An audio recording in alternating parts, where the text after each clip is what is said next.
À moi alors. Euh, Moi, ce que je vais faire, c'est que je vais vous partager mon vécu d'observateur qui avait une préoccupation, c'était d'observer pour poser des questions pertinentes. Je vais commencer par ça en courte introduction, puis après on verra ce qui va se passer. Voilà. J'ai envie de commencer par les deux dernières phrases de vos interventions. Serge, tu as fini par la phrase suivante. La systémie, elle est là, en filigrane, sous-jacente. Et toi, Vivien, tu as terminé par la systémie n'a pas été abordée directement, elle est transversale. Et comment dire, ça éclaire un peu mon vécu quand je vous écoutais, c'est-à-dire que quand j'entends systémie, il y a une forme comme si elle était partout et nulle part à la fois. C'est-à-dire comme si j'étais excité intellectuellement et en même temps, j'arrive rien à attraper. Voilà, je commence par vous partager ça. Et je pense qu'en tout cas, dans mon approche de la systémie que je ne connais pas bien, c'est aussi une manière de vous dire que je suis un discutant un peu béotien, je découvre, et en même temps pas du tout. Voilà, c'est-à-dire que je n'ai jamais lu un bouquin de systémie, je ne connais pas la systémie, mais par contre, je refais tout mon parcours d'étudiant, de chercheur, c'est-à-dire que moi, j'ai découvert l'acteur et le système, j'ai fait de la sociologie des organisations, voilà, j'ai été biberonné à ça pendant des années. Ensuite, l'interactionnisme symbolique de l'école de Chicago. Est-ce que c'est de la systémique? J'aurais envie de dire oui et non. C'est-à-dire que c'est 100% de la systémique et il y a un rapport au terrain qui me semble différent, aux données, à l'empirisme. Voilà, mais c'est des questions que je soulève. Hein. Et puis la théorie de l'acteur réseau de la tour, où là j'ai l'impression que la tour a pris la systémie et l'a améliorée, ou l'a développée, ou l'a orientée. Voilà, donc c'est un peu cette ambivalence entre je ne connais rien et en même temps c'est extrêmement familier, mais je n'arrive rien à saisir. Voilà pour l'introduction de la discussion. Je ne sais pas si ça vous évoquera des choses ou si c'est lié à l'avenir de la systémie, c'est-à-dire comment elle a été reprise par des héritiers, des disciples, et comment aujourd'hui elle vit, voilà, si c'est en filigrane ou de manière plus affichée. Et puis après j'avais, alors ça c'est comment dire, l'écoute globale, et après j'avais des questions un peu j'ai envie de dire concrètes, des chargés de recherche qui doit vendre parfois des projets de recherche. Voilà, il y a un côté comment parler de la systémie aux entreprises, aux institutions, c'est-à-dire comment localiser le global, quoi. Si on arrive dans une organisation, une institution, on dit c'est systémique, c'est global, il faut regarder les choses dans leurs ensembles. Mon expérience, c'est que ça angoisse les gens, soit ça active de l'angoisse, mais comment on va faire, quoi. Il faut attraper le truc par un bout. Voilà, donc une pensée globale, en tout cas c'est là où c'est des discussions qu'on avait hier, c'est quand on a une pensée globale, comment quand même de temps en temps relocaliser et réduire pour ne pas faire peur et pour pouvoir travailler avec les autres. Sinon, comment attraper le truc, quoi. Voilà, je vous le livre sous forme de questions. Et puis une dernière chose qui m'est apparu. Je ne sais pas si c'est en termes de désaccord, c'est plutôt en termes de culture. C'est peut-être lié à une différence entre la sociologie et les sciences de l'éducation. Moi, j'ai fait un doctorat en sociologie. Vivien, quand tu parlais de recherche-action, il y avait l'idée dans la recherche-action, il y a un projet de transformation de l'individu. Mais la question clé, c'est qui décide? Quand je suis sociologue et que je vais parler avec la direction, et que la direction a un projet de transformation pour ses salariés, j'ai envie de dire, l'objectif, il est systémique et complexe. Du coup, voilà, la question que j'ai de la recherche-action, c'est qui décide de changer qui? Voilà, et du coup, le thème du conflit, du rapport de force, des classes sociales, fait partie du système. Voilà, ça rejoint un peu, pour moi, ça rejoint la question de l'éthique, de la déontologie et des valeurs en tant que chercheur. Qu'est-ce qu'on porte, qu'est-ce qu'on fait, à quelle transformation on œuvre. Voilà, merci. Je peux réagir juste à ça, parce que quand tu demandais, Vivien, à la fin de ton intervention, pourquoi est-ce que c'est pas plus répandu la recherche-action, ça rejoint un peu ta réflexion. Est-ce que ce genre de recherche, justement, c'est pas plus facilement utilisable comme outil et manipulable et déviable pour des causes politiques ou des raisons politiques que la recherche objective et scindée en tout petits morceaux, en fait? Est-ce que cette recherche-action, elle n'est pas plus instrumentalisable qu'une recherche analytique, et c'est pour ça qu'elle a pris moins d'essor, parce que c'est dangereux, entre guillemets, sociétalement? Voilà, je me pose la question ouverte. Hein.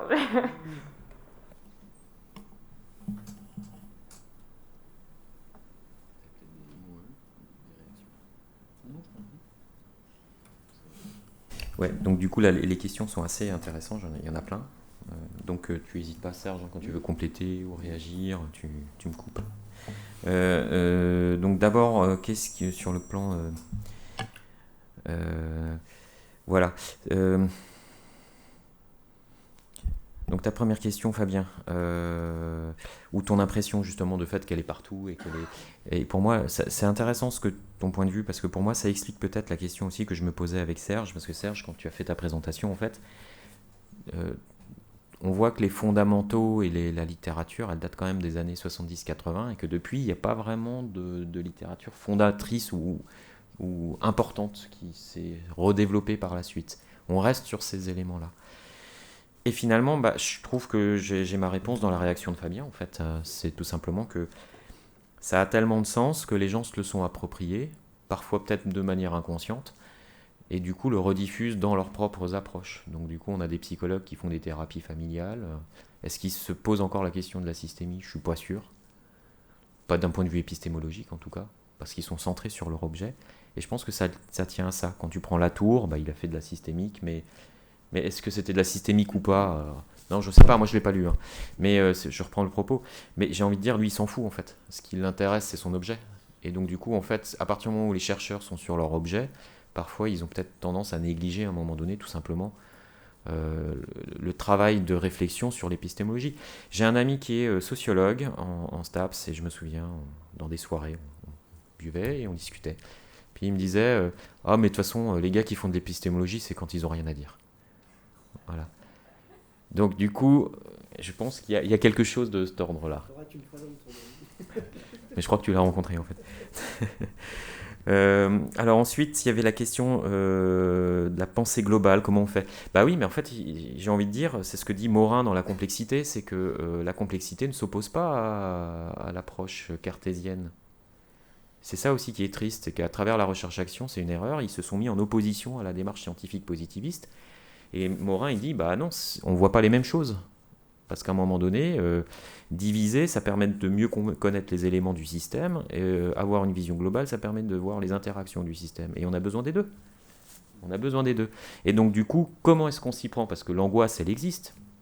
Il faut juste se dire, quoi qu'on fasse et qui qu'on soit, nous aurons une certaine vision du système. Et c'est là qu'il y a la question de la théologie, de la finalité que tu évoquais sur justement les théories systémiques. C'est que tu fais une entrée, tu observes. Si tu as une approche globale, tu essaies de faire émerger les différents leviers qui sont potentiellement actionnables, parce que tous ne le sont pas. On ne les voit pas tous. Et dans ceux qu'on voit, on ne peut pas tous les actionner. Et parmi ceux qui sont actionnables, quels sont ceux qui sont le plus parlants ou le plus évocateurs pour les acteurs eux-mêmes ?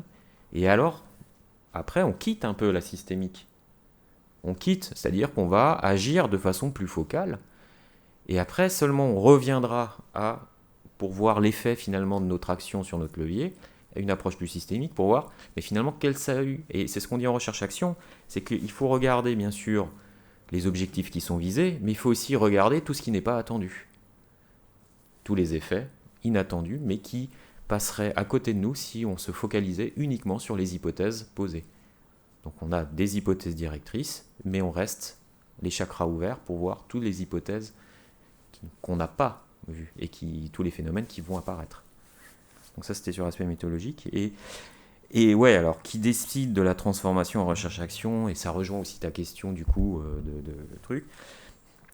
Oui, effectivement, et donc effectivement, on a des auteurs, justement, je citais Lessard, eux, ils ont fait une typologie des finalités des recherches-actions. Et on voit qu'on a des recherches-actions qui sont là, qui sont justement transformatrices, révolutionnaires ou conservatrices. Par exemple, les recherches-actions qui sont menées au sein de l'éducation nationale, ce sont des recherches-actions qui essayent d'optimiser le fonctionnement pour maintenir le système. Donc on est en fait dans des recherches-actions conservatrices. Il ne s'agit pas de faire voler en éclats l'éducation nationale, il s'agit de la préserver. Si vous prenez le mouvement des paysans sans terre en Amérique du Sud qu'il y a eu dans les années 2000, Là, vous avez très clairement une portée politique de transformation et révolutionnaire. Là, le but, c'est de faire voler en éclats, que les gens se organisent, modifient leurs actions et que puissent, à un moment donné, changer les rapports de force. Et vous trouverez un peu la même chose, par exemple, avec l'approche de Paulo Freire et la conscientisation. L'apprentissage de la lecture par l'émancipation de l'individu, qui soit en capacité de construire un discours idéologique et politique. Bien sûr, la finalité, elle était de transformer socialement. Donc c'est pour ça qu'à un moment donné, la recherche-action, elle porte quoi? Sur l'activité humaine. Et l'activité humaine objective et coupée des finalités politiques, économiques, moi je ne connais pas, quoi. Donc à un moment donné, c'est juste qu'on ne le reconnaît pas. Et souvent, les chercheurs n'assument pas le fait que leur action de recherche va avoir à un moment donné une portée économique, politique, et, qu'on le veuille ou non. Après, soit tu essayes de l'orienter, soit tu fais semblant d'être en dehors. Mais enfin, moi, j'y crois pas trop, quoi. Donc voilà pour les quelques questions. Je sais pas si tu veux compléter ou réagir. Salut. Oui, donc effectivement, aujourd'hui, la systémique, elle est arrivée, on peut dire, à un certain niveau de maturité, puisque maintenant les notions de rétroaction, de feedback sont tout à fait connues. On voit aussi qu'il y a des évolutions. Par exemple, il y a des approches dans l'entreprise, où il y a un livre qui est paru, qui s'appelle «L'approche systémique en entreprise». Donc les notions de base sont prises, mais derrière, le but, c'est maintenant d'utiliser ces outils. Donc c'est vrai qu'on va en parler, mais en fait, c'est presque dans le, comme tu disais aussi, hein, c'est presque dans, c'est en nous, quoi. On est passé d'un paradigme un petit peu à un autre. Par contre, peut-être que maintenant, ce qui serait intéressant, c'est de refaire un pas en avant encore. Au niveau de la systémique, c'est-à-dire redynamiser ça. À la limite, c'est comme si vous avez une version d'un logiciel, bon ben ça marche, Word, mais ok, mais on peut rajouter des fonctions. On a le traitement texte, on a ce qu'il faut, mais peut-être aller un cran plus loin. Donc revenir plus fondamentaux, effectivement, au début, il y avait tout à défricher, hein. C'était clair, hein. C'était un boulot phénoménal qui a été entre guillemets abattu jusqu'aux années 70-80. Ensuite, l'approche systémique, elle a donné lieu à des évolutions, à des développements. Il y a des personnes comme Edgar Morin, qui travaille sur la complexité, mais à la base systémique. Par exemple, il a fait venir Heinz von Förster à un colloque de Cerisy. Donc, toutes ces personnes sont en relation. Et on ne peut pas dire la systémique c'est que ça, la sémantique c'est que ça, etc. Il y a un fond commun qui est sous-jacent. Et par exemple, la sémantique du second ordre, effectivement, elle a un lien avec la systémique.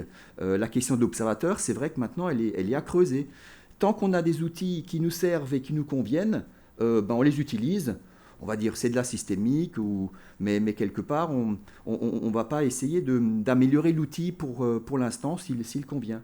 Ensuite, il y a d'un autre côté toutes les recherches sur l'intelligence artificielle, mais qui sont basées sur la cybernétique et sur la systémique. C'est sous-jacent, ça se développe. Par exemple, l'auto-organisation, pareil. À la base, il y avait ces travaux, et ensuite qui ont donné lieu à comme un arbre avec des branches. Mais l'interrogation effectivement de l'observateur ou aller à un niveau plus fondamental, voilà, ça serait bien, c'est au niveau épistémologique. Alors effectivement, ta remarque de dire qu'on fait de l'épistémologie, c'est qu'on n'a rien à dire. Moi, personnellement, je ne suis pas du tout d'accord, hein, parce que je trouve même que, à la limite, on devrait questionner sa démarche épistémologique à lui, quoi. Hein, donc, c'est pareil, là aussi un effet bouclant. Donc ce qui est important, c'est que la systémique, elle a donné, elle a mis dans les esprits cette notion de réflexivité, alors qu'avant c'était linéaire. Là c'est bouclé, c'est réflexif, la cause devient l'effet, et on le perçoit de plus en plus que notre société a besoin de toutes ces notions, quoi.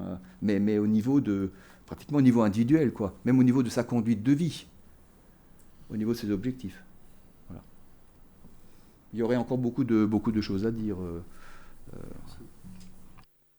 Je vais juste me permettre, là ma position me le permet, de rajouter un point aussi. J'ai l'impression avec cette discussion aussi que c'est aussi la question de l'interdisciplinarité, puisque là on est en train de travailler sur un programme de recherche interdisciplinaire, et plus je réfléchis, et plus je me dis que pour étudier les EHPAD d'un point de vue sociologique, aussi anthropologiques quasiment, des sciences de l'éducation ou économiques, c'est une approche systémique. Or, si on regarde bien, c'est vrai que beaucoup de programmes de recherche maintenant poussent à l'interdisciplinarité, beaucoup de théorisations sont arrivées un petit peu au bout. Je parle des sciences de l'éducation, et on voit bien que si on veut essayer de comprendre, par exemple, l'activité des professionnels, on est obligé de faire appel de plus en plus à des modèles intégratifs qui articulent justement à la fois des dimensions psychologiques, psychiques, collectives, organisationnelles, institutionnelles, sociaux, et que c'est la navigation de tous ces niveaux-là qui rend de plus en plus. Voilà, donc je pense que la systémique, elle se joue aussi du coup là, mais sans donner son nom. Du coup, si je peux réagir justement à ça, parce que c'était la réflexion que je me faisais, pour moi, s'il y a un sujet, un domaine de recherche où une méthodologie n'est pas développée, soit c'est que les gens s'en emparent pas et donc proposent pas de projet de recherche de cette ampleur ou de cette dimension, soit que les financeurs qui est de cette recherche sont pas d'accord de soutenir cette recherche et donc tuent l'initiative dans l'œuf. Du coup, est-ce qu'on a des chiffres un peu concrets sur le nombre de projets un peu interdisciplinaires, recherche-action, etc., qui seraient de cet ordre-là, qui sont déposés maintenant par rapport à une certaine période, et le nombre de ces projets qui sont reçus, justement, admis, est-ce qu'on a un retour comme ça d'expérience de trucs qui ont été effectivement financés ou pas?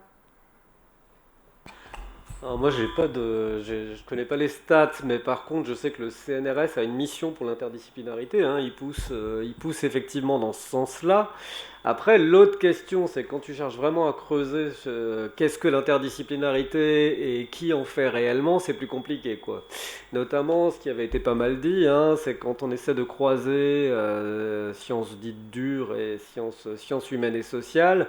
Les sciences humaines et sociales, ça vient un peu comme finalement une espèce de couche éthique. Souvent, il va y avoir un éthicien qui va travailler avec, ou alors des sociologues qui vont faire des études d'acceptabilité, mais une véritable interdisciplinarité, c'est quand même pas évident à trouver. En tout cas, à l'intérieur des sciences sociales elles-mêmes, oui, les sciences de l'éducation, c'est un exemple même de l'interdisciplinarité. On va retrouver ça sans doute aussi en sciences de gestion. Au-delà, c'est plus compliqué, quoi. De mon point de vue, en tout cas, hein, mais peut-être j'ai pas assez creusé, mais ça me semble plus compliqué. Et en tout cas, effectivement, moi, ce que j'ai entendu, c'était vraiment ça, hein, c'est que les SHS, il faut en mettre dedans parce que pour le coup, c'est la condition pour obtenir le financement de la mission interdisciplinarité, par exemple. Mais après, sur comment on collabore, là, c'est plus... Voilà. Peut-être juste merci, une dernière, on m'a rappelé à l'ordre pour le timing, merci, parce que c'est vrai que j'avais une dernière question, et puis après on clôturera cette première partie.